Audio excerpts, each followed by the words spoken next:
Hello friends, welcome to my YouTube channel. This is Shikha Sambarkar and today our topic is Stages of Intellectual Development suggested by Piaget.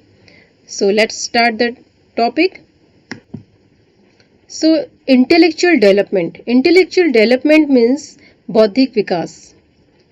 In my previous video, you can search the video that is development, growth and development. There I have explained the term development very well.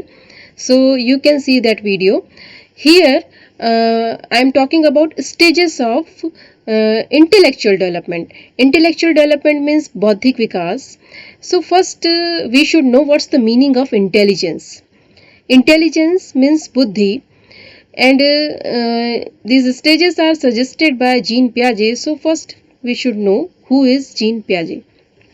Jean Piaget, Swiss psychologist born on 9th August 1896 and died on 16 September 1980. Jean Piaget's theory of cognitive development is a comprehensive theory about the nature and development of human intelligence.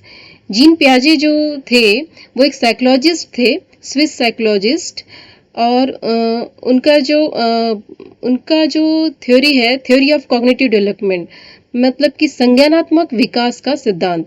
ये जो संज्ञानात्मक विकास का सिद्धांत है, it's about the nature and development. Nature and development means जो human intelligence है, मतलब मानव की जो बुद्धि है, उसका जो प्रकृति और उसका जो विकास है, उस पर बेस्ड ये कॉग्निटिव संज्ञानात्मक डेवलपमेंट जो है, संज्ञानात्मक विकास की जो थ्योरी थी उस पर बेस्ड थी.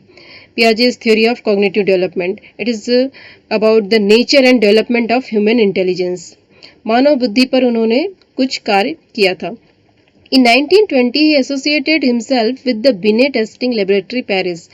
1920 में उन्होंने बिने टेस्टिंग लेबोरेटरी को ज्वाइन किया था, उससे एसोसिएट रहे वो पेरिस में. बिने टेस्टिंग लेबोरेटरी जो थी वहाँ पर इंटेलिजेंस से रिलेटेड बहुत सारे टेस्ट होते थे.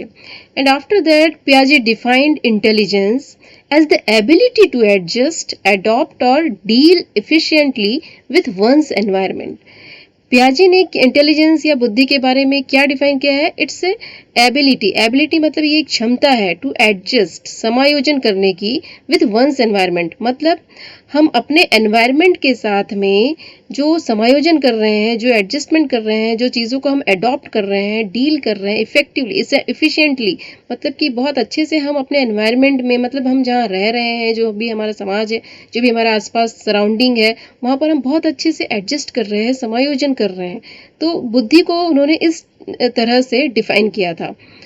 सो दिस इज इंटेलिजेंस. ये हमारा इंटेलिजेंस हमारी बुद्धि ही है, जिसके कारण हम अपने एनवायरनमेंट में बेहतर तरीके से रह रहे हैं, काम कर रहे हैं, सभी के साथ एडजस्ट कर रहे हैं, चीज़ों को अडॉप्ट कर रहे हैं.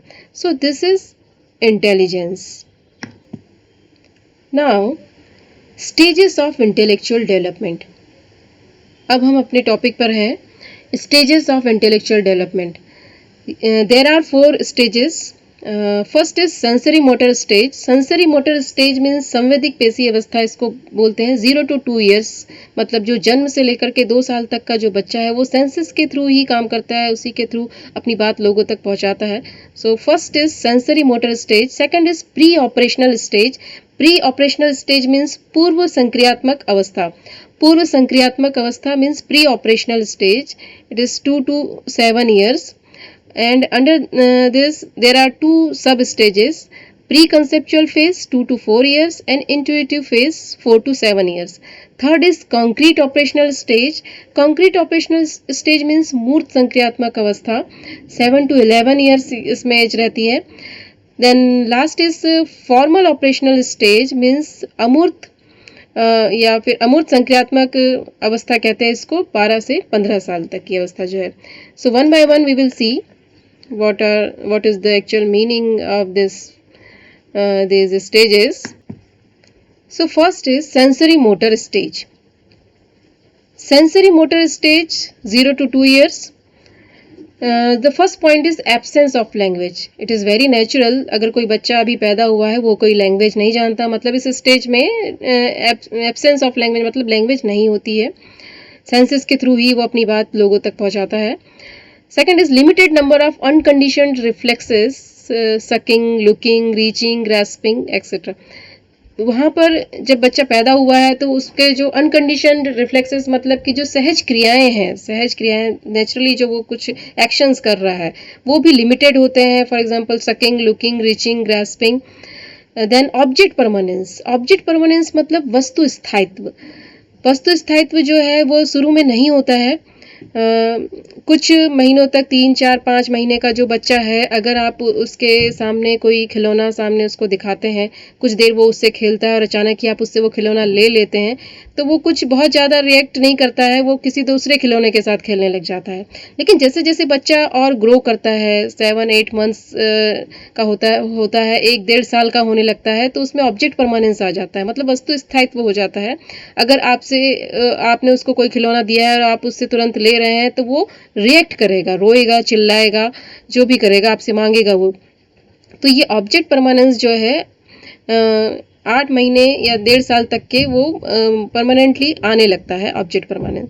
So under this sensory motor stage, absence of language, limited number of unconditioned reflexes, object permanence, ये इतनी चीज़ें इसमें रहती है। बच्चा बहुत छोटा रहता है। And next is pre operational stage. Pre operational stage में जैसे हमने देखा था, प्री ऑपरेशनल मतलब पूर्व संक्रियात्मक अवस्था, 2 से 7 साल का बच्चा जो है। 0 to 2 हमने देखा सेंसरी मोटर स्टेज, वहाँ पर सेंसेस के थ्रू ही सब काम हो रहा था, वो उतना डेवलप नहीं था वो। अब जो है प्री ऑपरेशनल स्टेज मतलब 2 से 7 साल का जो बच्चा है, ये first point is learning of language, वो धीरे धीरे लैंग्वेजेस लर्न करने लगता है। आपने भी देखा होगा, आपके आसपास जो भी बच्चे होंगे वो 2 से 7 साल की एज में बहुत स्पीडली लैंग्वेज लर्न करते हैं। Then begins to utter words to ask for something, वो कुछ अगर कोई चीज़ चाहिए है उनको, या कुछ मामा, पापा, दादा, ऐसे कुछ वर्ड्स जो है अटरिंग शुरू हो जाते हैं उनकी। मतलब कि अगर उनको पानी चाहिए, म करके ऐसे कुछ वर्ड्स वो सीखने लग जाते हैं और उनकी लैंग्वेज जो है डेवलप होने लगती है। Here there are 2 phases, it is divided into 2 phases. First is pre-conceptual phase 2 to 4 years and second is intuitive phase 4 to 7 years. इसको 2 स्टेजेस में अगेन डिवाइड किया हुआ। तो इसमें जो फर्स्ट स्टेज है, जो 2 स्टेजेस में डिवाइड किया गया है, उसमें से जो फर्स्ट स्टेज है pre conceptual phase. Pre conceptual phase को हम पूर्व वैचारिक अवस्था भी कह सकते हैं। 2 to 4 इयर्स का बच्चे को इसमें रखा है जीन पियाजे ने। It's a period of the rudimentary concept formation. Rudimentary concept formation मतलब जो फंडामेंटल चीज़ें हैं, फंडामेंटल कंसेप्ट्स हैं, वो यहाँ पर डेवलप होने लगते हैं, उनका फॉर्मेशन होने लगता है। First they think all man are daddy, all women are mummy etcetera. मतलब कि इस एज का जो बच्चा है वो बहुत ज़्यादा उतना समझ उसकी डेवलप नहीं रहती है, तो वो क्या सोचता है कि जो सारे मैन है, जो सारे पुरुष है वो डैडी है और सारी जो महिलाएं हैं वो मम्मी है। इस तरह का कंसेप्ट उसका थोड़ा सा बनने लगता है। Second point is thinking and reasoning is quite illogical, neither inductive nor deductive but transductive in nature. इसका जो थिंकिंग है, जो भी रीजनिंग वो लगा रहा है, वो बिल्कुल इलॉजिकल होता है, उसका कोई लॉजिक नहीं होता है। इस तरह से यहाँ पर हो रहा होता है। Third is unable to distinguish between living and non living objects. जैसे अगर उसकी कोई डॉल है, वो उसी की साइज की हो या उससे छोटी हो, जैसी भी हो, अगर कोई और डॉल है या उसका कोई और भी उसका गेम है, कोई खिलौना है उसके पास में, तो वो क्या सोचता है कि वो भी जीवित है उसी की तरह। जैसे वो बच्चा जीवित है वैसे ही उसको लगता है कि उसकी डॉल भी जीवित है। तो यहाँ पर वो डिस्टिंग्विश मतलब कि डिफरेंस नहीं कर पाता है कि लिविंग और नॉन लिविंग, सजीव और निर्जीव चीज़ों के बीच में वो अंतर नहीं कर पाता है। Fourth is there thinking sometime to imaginative and far remove from reality. उसका जो थिंकिंग है, उसकी जो सोच है, बहुत ज़्यादा इमेजिनेटिव होती है, बहुत ज़्यादा वो इमेजिनेशन में चला जाता है कि वो बिल्कुल रियलिटी से बहुत दूर, कहीं बहुत अलग होती है। Then fifth is egocentric nature, the child considers himself as the centre of the world. जो जीन पियाजे हैं उनका ये मानना है कि इस एज में 2 to 4 इयर्स प्री कंसेप्चुअल जो फेज है, इसमें जो बच्चा है वो ईगो सेंट्रिक होता है। ईगो सेंट्रिक होता है। ऐसा इसलिए कहा उन्होंने क्योंकि जो बच्चा है, जो चाइल्ड है, child considers himself as the centre of the world. Centre of the world मतलब उसको लगता है बच्चे को कि वही सब कुछ है, सभी उसी के बारे में सोच रहे हैं, उसी के लिए सब कुछ कर रहे हैं, वो बहुत इंपॉर्टेंट है। इसीलिए पियाजे ने इसको ईगो सेंट्रिक स्टेज भी कहा। ईगो सेंट्रिक नेचर इसमें बच्चे का हो जाता है, ऐसा पियाजे का मानना है। Next stage is intuitive phase. Intuitive phase मतलब कि सहज ज्ञान संबंधी जो अवस्था रहती है, इसको इंट्यूटिव फेज कहा जाता है। मतलब कि अंदर से कुछ बच्चा नेचुरली सोचने लग जाए, उसके अंदर से कुछ निकल कर आए, इस तरह का कुछ इंट्यूटिव फेज इसको कहा गया है। Formation of various concepts at more advanced level. इसमें जो है थोड़ा सा एडवांस लेवल पे कंसेप्ट्स जो है डेवलप होने लगते हैं, फॉर्म होने लगते हैं। For example the child will agree that apples, oranges, bananas are all fruits despite the difference in their shapes, colours. मतलब यहाँ पर जो है बच्चा ये एग्री करने लग जाता है, मानने लग जाता है कि जो एप्पल्स है, ऑरेंज है, बनाना है, उनके कलर अलग है, शेप अलग है, फिर भी वो एक ग्रुप में मतलब कि फ्रूट्स है, ऐसा वो मानने लग जाता है। सेम थिंग वेजिटेबल्स के साथ होती है, पोटैटो है, टमाटो है, ये सब कुछ उसको वेजिटेबल के फॉर्म में वो देखने लग जाता है। तो ये थोड़ा सा उसका एडवांस लेवल में यहाँ पर जाने का, उसको जाकर वो सोचता है। ये चीज़ें से इस फेज में होती हैं। Then absence of two main cognitive characters, पर इसमें जो है कुछ चीज़ें एब्सेंस रहती है, जैसे रिवर्सिबिलिटी। रिवर्सिबिलिटी मतलब एबिलिटी टू रिवर्स, किसी चीज़ को अपोजिट कुछ उसका सोचना, इस तरह का नहीं वो कर पाता है। एक सिंपल वे में वो सोच पाता है, लेकिन वैसे ही कुछ अपोजिट उसको सोचना हो, रिवर्सिबिलिटी का कंसेप्ट इसमें नहीं डेवलप होता है। Conservation, conservation means ability to see an object as permanent even though its length, width और शेप्स चेंजेस। मतलब कि इस कंजर्वेशन का मतलब होता है संरक्षण। इसमें लेंथ, विड्थ या शेप्स चाहे जो भी हो, लेकिन उस जो ऑब्जेक्ट है, इसको हम एज एन एग्जांपल देखते हैं कि एक्चुअल में कंजर्वेशन मतलब क्या होता है। देखिए, कंजर्वेशन जैसे सपोज यहाँ पर मैंने 4 बॉक्सेस ले रखे हैं, 4 बॉक्सेस है, ये सेम साइज के हैं, सेम हाइट के हैं, और सपोज इसमें पानी या कोई भी ऐसा रखा हुआ है जो फुल ऑफ वाटर है। अगर ये 4 बॉक्सेस हैं, सेम साइज, हाइट, सब कुछ सेम है, और ऐसे फुल ऑफ वाटर, इसमें वाटर भरा हुआ है, रखा हुआ है। तो स्टार्टिंग के ऊपर के जो 2 बॉक्सेस देख रहे हैं, अगर आप ये इस एज के किसी बच्चे को दिखाएंगे, इस एज के इंट्यूटिव फेस वाले जो बच्चे, 4 to 7 ईयर्स का जो बच्चा है, उसको अगर हम दिखाएंगे तो ऊपर वाले जो 2 शेप्स है वो बताएगा, रेक्टेंगल है, कलर्स जो भी है, फुल ऑफ वाटर है, ये भी सब वो क्लियरली बताएगा। सब कुछ ओके है, और दोनों में सेम है क्वांटिटी, ये सब कुछ वो बता देगा। लेकिन नीचे जो 2 आपको दिख रहे हैं, 2 शेप्स दिख रहे हैं, ये भी सेम ही शेप्स है, बस डिफरेंस क्या है, फर्स्ट वाला वर्टिकल दिख रहा है, सेकंड वाला हॉरिजॉन्टल दिख रहा है। तो यहाँ पर भी ये दोनों भी जो बॉक्सेस है, ये फुल ऑफ वाटर है, या जो भी उसमें मटेरियल है वो फुल है। तो उसमें जो है बच्चे को अगर आप ये बोलेंगे कि ये दोनों सेम है, दोनों में सेम ही मटेरियल सेम क्वांटिटी में है, तो वो जो है डिनाई करेगा, वो एग्री नहीं करेगा। उसको लगता है कि ये अलग, फर्स्ट वाला अलग शेप है, सेकंड वाला अलग शेप है। क्यों? क्योंकि हमने एक को वर्टिकली रख दिया है, दूसरे को हॉरिजॉन्टली रख दिया है। तो ये डिफरेंस वो नहीं कर पाता है इस एज में। तो दिस इज कंजर्वेशन। लेकिन एक एज के बाद में जो है वो समझ जाता है कि चाहे वो बॉक्स सीधा रखा हुआ हो, उल्टा रखा हुआ हो, अगर वो सेम शेप का, साइज का है, तो उसमें जो भी मटेरियल है, अगर वो जो भी है, दोनों में सेम ही होगा। ये चीज़ उसके दिमाग में धीरे धीरे डेवलप होती है नेक्स्ट स्टेज में जाने के बाद। इस स्टेज में वो चीज़ें डेवलप नहीं हो पाती हैं। नेक्स्ट स्टेज है हमारा concrete operational stage. Concrete operational stage मतलब कि मूर्त संक्रियात्मक अवस्था।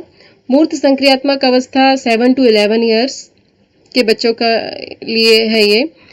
7 to 11 ईयर्स के जो बच्चे हैं वो इस स्टेज में रहते हैं।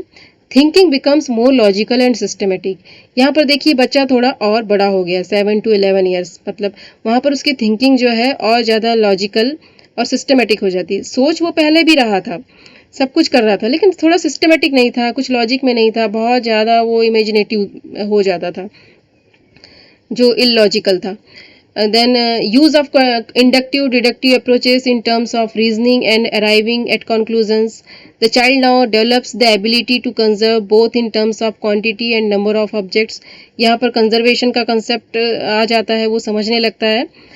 देन रिवर्सिबिलिटी आ जाती है, चीज़ों को रिवर्स करके रिवर्सिबिलिटी का कंसेप्ट भी वो समझ जाता है. The child now is no longer egocentric in his thinking. यहाँ पर बच्चा जो है ईगो सेंट्रिक नहीं रहता है, वो जो है ये समझ जाता है कि उसके अलावा भी दुनिया है, सिर्फ उसी के लिए हर कोई काम नहीं कर रहा है. Then develops the ability of serialization, like arranging things from largest to smallest and vice versa.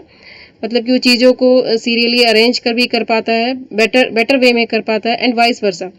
The number concept is also developed, but it all happens in a very simple concrete form.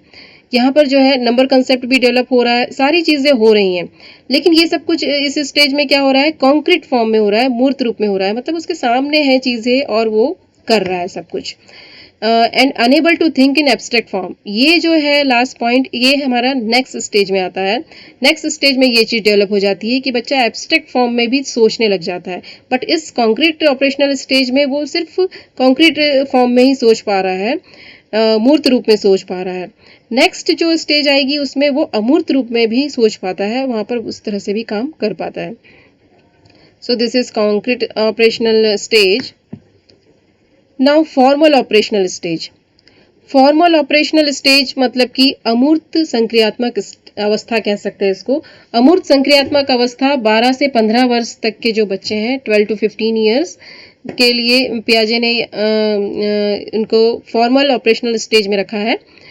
Here child learns to deal with abstraction by logical thinking and begins to look at problems in many ways and explore various solutions but in a very systematic and logical way.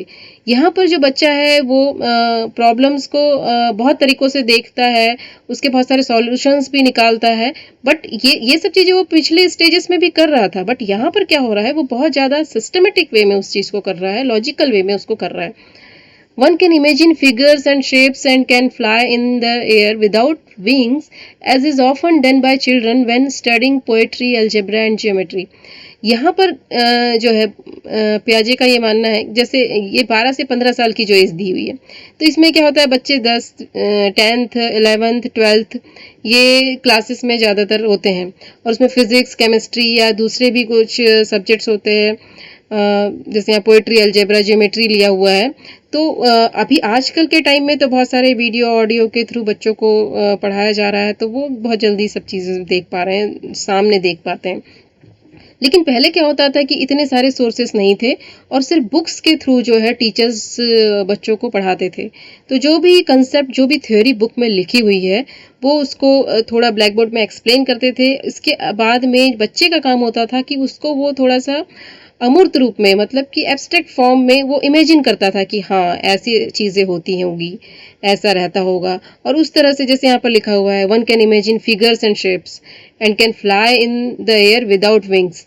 तो इस तरह का उसके दिमाग में पहले होता था, वो उस तरह से पढ़ाई करता था, इमेजिन करता हुआ. लेकिन ये इमेजिनेशन जो है उस कंसेप्ट, उस थ्योरी के अकॉर्डिंग होता था. ऐसा नहीं कि कुछ भी इमेजिन नहीं कर रहा है, वो जो चीज़ें लिखी हुई है उसको देखकर, पढ़कर, सुनकर और फिर वो इमेजिन करता था कि क्या कंसेप्ट में क्या बोला गया है, क्या कैसे हुआ होगा, कैसे थ्योरी बनी है, ये सब कुछ.